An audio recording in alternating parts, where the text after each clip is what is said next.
ಮೊದಲ ಬಾರಿ ಅವನನ್ನು ನೋಡಿದ್ದು ರೈಲು ನಿಲ್ದಾಣದಲ್ಲಿ. ಮುಖಾಮುಖಿಯಾಗಿ ಅಲ್ಲ, ರೈಲಿನ ಕಿಟಕಿಯಾಚೆ. ಅವನನ್ನು ನೋಡಿದ ಆ ದಿನ ನನ್ನ ಮನಸ್ಸು ತುಂಬ ಭಾರವಾಗಿತ್ತು.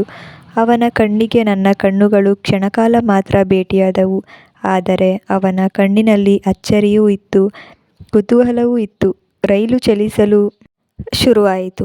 ಆದರೆ ನಾನು ಅವನನ್ನೇ ನೋಡುತ್ತಾ ಇದ್ದೆ. ಅವನು ನನ್ನ ನೋಡಿ ಸ್ಮೈಲ್ ಮಾಡಿದನು ಅಷ್ಟೆ. ಆದರೆ ಮನಸ್ಸಿನಲ್ಲಿ ಅವನು ಉಳಿದುಬಿಟ್ಟ. ಅದಾದಮೇಲೆ ನಾನು ಪ್ರತಿದಿನವೂ ಅದೇ ಸಮಯಕ್ಕೆ ರೈಲಿನಲ್ಲಿ ಹೋಗುತ್ತಿದ್ದೆ. ಒಂದೆರಡು ದಿನಗಳ ನಂತರ ಅವನು ಮತ್ತೆ ಕಾಣಿಸಿಕೊಂಡ. ಆದರೆ ಅವನ ಕೈಯಲ್ಲಿ ಒಂದು ಕಾಗದ ಇತ್ತು. ಆ ದಿನ ಅವನು ಆ ಕಾಗದವನ್ನು ನನ್ನ ಕೈಯಲ್ಲಿ ಕೊಟ್ಟನು. ಆ ಕಾಗದದಲ್ಲಿ ಬರೆದಿದ್ದ, ನಿನ್ನ ಆ ನಗು ನನ್ನ ನಿದ್ದೆಗೆಡಿಸಿತ್ತು ಅಂತ. ಹೀಗೆ ದಿನಗಳು ಕಳೆಯುತ್ತಾ ಹೋಯಿತು. ಕಿಟಕಿಯಾಚೆ ಮಾತಿಲ್ಲದ ಪ್ರೀತಿ ಬೆಳೆಯುತ್ತಾ ಹೋಯಿತು. ಒಂದು ದಿನ ನಾನು ಇಳಿಯುವಾಗ ಅವನು ಅಲ್ಲೇ ನಿಂತಿದ್ದ. ಮೊದಲ ಬಾರಿಗೆ ಅವನು ಮತ್ತು ನಾನು ಮುಖಾಮುಖಿಯಾಗಿದ್ದು. ಅವನನ್ನು ನೋಡಿದ ನನ್ನ ಮುಖದಲ್ಲಿ ಒಂದು ಸಣ್ಣ ನಗು ಬಂತು. ಅದಕ್ಕೆ ಅವನು ಹೇಳಿದ, ಇಷ್ಟು ದಿನ ಕಿಟಕಿಯಾಚೆ ನೋಡಿದ ಪ್ರೀತಿ ಇವತ್ತು ಹೃದಯದೊಳಗೆ ಬಂದಿತ್ತು. ಈ ಪ್ರೀತಿಗೆ ರೈಲು ನಿಲ್ದಾಣ ಸಾಕ್ಷಿಯಾಗಿತ್ತು.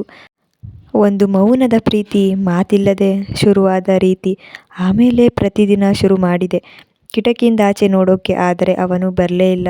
ಆಗ ಒಂದಿನ ನಾನು ಅವನಿಗೆ ಯಾರು ಅನ್ನೋ ಪ್ರಶ್ನೆ ಮೊದಲ ಬಾರಿ ನನ್ನನ್ನು ಕಾಡಿತು. ಆದರೆ ಮುಂದಿನ ದಿನ ಅವನ ಕೈಯಲ್ಲಿ ಒಂದು ಪುಸ್ತಕ. ನಾನು ರೈಲು ಹತ್ತುವ ಮುನ್ನ ಪುಸ್ತಕದ ಮೊದಲ ಪುಟ ತೋರಿಸಿದ. ಅದರಲ್ಲಿ ಅವನು ಬರೆದಿದ್ದುದು ಹೀಗೆ, ಕೆಲವು ಭೇಟಿಗಳು ಮಾತಿಲ್ಲದೆ ಮನಸ್ಸು ತುಂಬಿಸುತ್ತವೆ ಅಂತ ಇತ್ತು. ಅದನ್ನು ನೋಡಿ ನನಗೆ ನಗು ಬಂತು. ಕೆಲವು ಪ್ರೀತಿಯೇ ಅಷ್ಟು, ಸೇರೋಕೆ ಆಗಲ್ಲ.